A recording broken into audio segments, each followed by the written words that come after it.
आखिर मोदी सरकार का मिशन 2029 क्या है? क्यों बीजेपी ने लोकसभा 2024 के इंतखाबात के अंदर 370 सीट्स का हदफ रखा है? वैसे आप और मैं जानते हैं कि 370 का जो नंबर है वो तो भारतीय सियासत के अंदर वैसे ही इतना ज़्यादा बदनाम हो चुका है, क्योंकि 2019 के अंदर जब बीजेपी आज से 5 साल पहले इक़्तिदार के अंदर आई थी तो इक़्तिदार में आते साथ उन्होंने सबसे पहला काम जो किया था वो 5 अगस्त 2019 को मकबूजा जम्मू कश्मीर की खसूसी हैसियत का खात्मा था। वहां से आर्टिकल 370 और 35A को ख़त्म कर दिया गया था। बहरहाल बीजेपी ने यह टारगेट रखा है कि इन इंतखाबात के अंदर वो 370 सीट्स हासिल करेगी अपने ओन के ऊपर, यानी बीजेपी 370 सीट्स हासिल करेगी और बीजेपी का जो इत्तेहाद है जिसे एनडीए का नाम दिया गया है वो 400 से ज़्यादा सीट्स हासिल करेगा। आखिर क्या वजह है कि 543 सीटों वाली लोकसभा के अंदर उन्हें 370 सीट्स चाहिए, यानी उन्हें सीधी सीधी 2/3 अक्सरियत की ज़रूरत है। 543 सीट्स वाली लोकसभा के अंदर 362 सीटें जो पार्टी अगर कोई हासिल करती है तो उसे 2/3 अक्सरियत हासिल हो जाती है। 362 की जगह उन्होंने 370 का हदफ रखा है और मजमूई तौर पर वो 400 से ज़्यादा सीटों के ऊपर अपनी नज़रें टकाए बैठे हैं। असल में हो ये रहा है कि अब वो थोड़ा सा ना लॉन्ग टर्म चल रहे हैं। राम मंदिर का इफ्तिताह हो गया, यूनिफॉर्म सिविल कोड के नफाज की जानिब पेशरफ्त हो गई, CAA आ गया, NRC आ गया, इसके साथ साथ आर्टिकल 370 ख़त्म हो गया। अब उनका ये लक्ष्य है, ये टारगेट है कि 2029 तक वो भारत के अंदर वन नेशन वन इलेक्शन को लागू करें। जी हाँ, वन नेशन वन इलेक्शन क्या है? अब ये एक ऐसी चीज़ है जो खाली भारत के ऊपर असर नहीं डालेगी, चूंकि भारत दुनिया का सबसे बड़ा मुल्क है और वैसे भी जनूबी एशिया के अंदर उसके तर्ज अमल की वजह से हमेशा एक तनाव का माहौल बना रहता है। तो ये पूरे साउथ एशियन रीजन को मुतासर करेगा और ओवरऑल पूरे आलमी सलामती पर भी, आलमी अमन पर भी इसके कुछ ना कुछ असरात मुरतब होंगे। वन नेशन वन इलेक्शन का मतलब ये है कि जैसे पाकिस्तान के अंदर अगर 8 फरवरी को इलेक्शन हुए तो 8 फरवरी को ही एक तो नेशनल असम्बली के इलेक्शन होंगे और उसके साथ चारों प्रोविंशियल असम्बलीज के भी at the same time election होंगे। ठीक है, भारत के अंदर अभी ये है कि लोकसभा के इलेक्शन तो 5 साल बाद होते हैं और सूबों के भी इंतखाबात 5 साल बाद होते हैं, लेकिन होता ये है कि अभी लोकसभा का इंतखाबात हुआ है तो 6 महीने बाद राजस्थान के इंतखाबात हैं, फिर उससे 6 महीने बाद तेलंगाना के और उत्तर प्रदेश के इंतखाबात हैं, उसके 6 महीने बाद छत्तीसगढ़ और मध्य प्रदेश में इंतखाबात हो रहे हैं। औसतन भारत के अंदर हर साल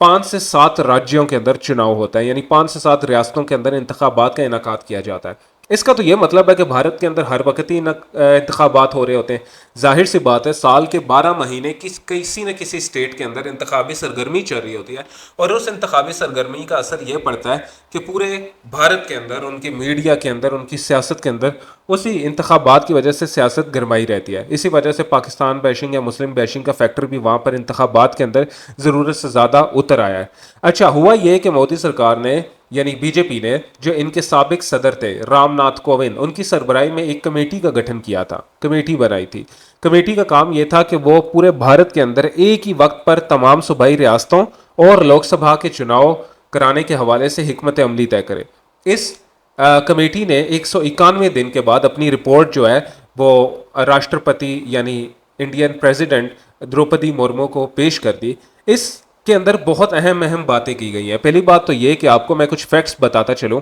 कि 1951 से लेके 2023 तक भारत के अंदर 406 चुनाव आयोजित हुए। इसके साथ साथ आप देखें तो हर 6 महीने के अंदर कोई ना कोई इंतखाबात तो हो ही रहा होता है और हर साल औसतन 5 से 7 इंतखाबात होते हैं। अच्छा, अब इसके अंदर ये चलता है कि इन इंतखाबात की वजह से मोदी सरकार को ये कहने लग गई है कि उसको तरक्की के कामों में मसला होता है। हालांकि तरक्की क्या हो रही है, सिर्फ हिंदुत्व का जहर ही फैलाया जा रहा है हर जगह पर। बहरहाल अब one nation and one election की जो रिपोर्ट थी जो रामनाथ कोविंद की कमेटी ने दी है, उसके अंदर 5 सिफारिशात की गई हैं। पहली तो ये है कि 2029 से इस कानून को लागू कर दिया जाए और इस कानून को ऐसे लागू किया जाए कि पहले मरहले में विधानसभाओं के और लोकसभा के चुनाव मुनाकिद कराए जाएं और उसके 100 दिनों के अंदर अंदर जो बल्दियाती चुनाव हैं और लोकल गवर्नमेंट्स होती हैं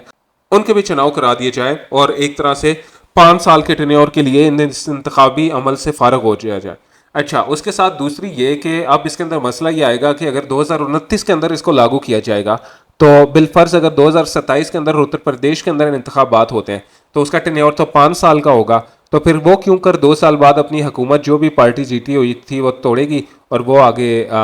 जो है लोकसभा के 7 चुनाव के लिए बड़ा हंसी खुशी आगे आ जाएगी? ऐसा तो होगा नहीं। इसके लिए अलहदा एक सियासी भौंचाल आएगा। बहरहाल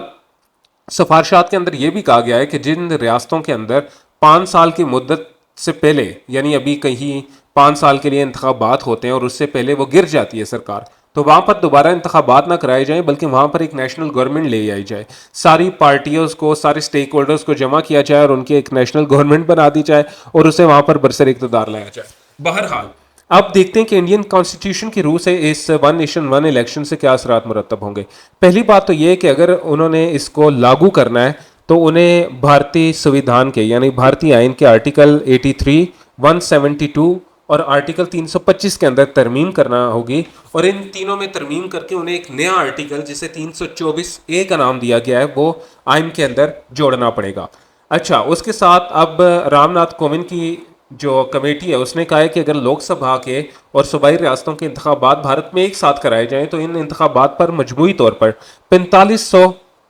करोड़ का खर्च आएगा। ठीक है, लेकिन इससे, और उन्होंने कहा है कि 2019 के अंदर जो लोकसभा का चुनाव हुआ खाली उसके ऊपर 3870 करोड़ का खर्च आया था, और औसतन जब किसी भी राज्य के अंदर, किसी भी रियासत के अंदर इंतखाबात कराए जाते हैं तो उनके ऊपर औसतन 250